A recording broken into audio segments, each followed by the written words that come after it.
তোমার বাবা বলছে বলে ফেলো। বলো। না তোমার আম্মু এখানে আসবে। এই কবুল বলার মুহূর্তটাতে কেমন অনুভূতি হয় তা শুধুমাত্র একটা মেয়েই বলতে পারে। আগে থেকে আপনি কল্পনাও করতে পারবেন না সেই জায়গায় গিয়ে ঠিক আপনার এমন লাগবে। বিয়ের অনুষ্ঠানের পুরো 10-12 দিন ধরেই আমি খুব আনন্দে ছিলাম, নাচানাচি করেছি, গান করেছি, সবাই সহ অনুষ্ঠানগুলো এনজয় করেছি।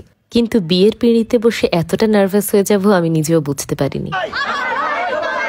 আমার ভাই তোমার ভাই মানিক ভাই মানিক ভাই মানিক ভাই মানিক ভাই আমার ভাই তোমার ভাই ডায়লগ ভাই no money no money no money no money নাম যেমন মানিক কাজেও এরকম মানিকের প্রমাণ দিবে আমাদের এখানে।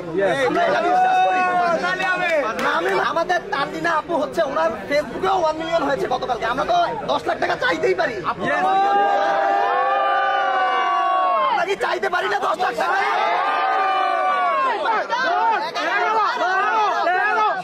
ভাই তোমার ভাই মানিক ভাই মানিক ভাই মানিক জিতছে মানিক ভাই জিতছে মানিক ভাই জিতছে মানিক ভাই। আমার চিল্লার পার্টি গেটে তো ভীষণ মজা করেছে বরকে নিয়ে।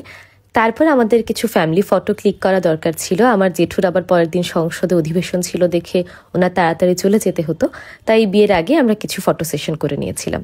আমার জীবনের সবচেয়ে গুরুত্বপূর্ণ দিন ছিল এটি, তাই এই দিনটিকে আমি আমার স্বপ্নের মতোই সাজিয়ে তুলতে চেয়েছিলাম। আমার সিরিয়াস মোমেন্টে এত বেশি হাসি পায়, আমি তখন লিটারেলি বিয়ের পিঁড়িতে বসে হাসছিলাম। আমার এত বেশি হাসি আসছিল, আমি কোনো মতে হাসি চেপে রেখেছি। কিন্তু যখনই আমাকে কবুল বলতে বলা হলো, আমি জানি না কেন হঠাৎ করে আমি খুব নার্ভাস হয়ে যাই।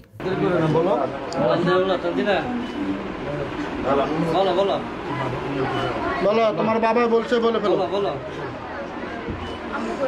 না তোমার আম্মু এখানে আসবে। হ্যাঁ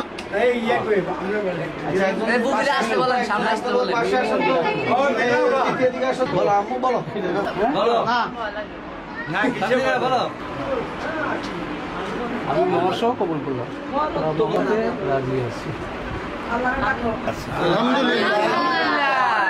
টু বি ভেরি অনেস্ট, আমি জীবনে এত এত পরীক্ষা দিয়েছি, এত স্কলারশিপ পরীক্ষা দিয়েছি, বিভিন্ন জায়গায় গিয়ে পাবলিক স্পিকিং করেছি, আমি কখনোই এত নার্ভাস হইনি এই মুহূর্তে আমি যতটা নার্ভাস হয়েছিলাম।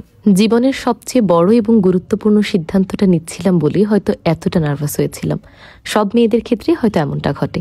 অবশ্যই একটু পরে আমি আমার স্বাভাবিক হাস্যোজ্জ্বল রূপে ফিরে এসেছি। সবাই আমাদের জন্য দোয়া করবেন যেন আমরা সারাটা জীবন এমন হাসি খুশি থাকতে পারি।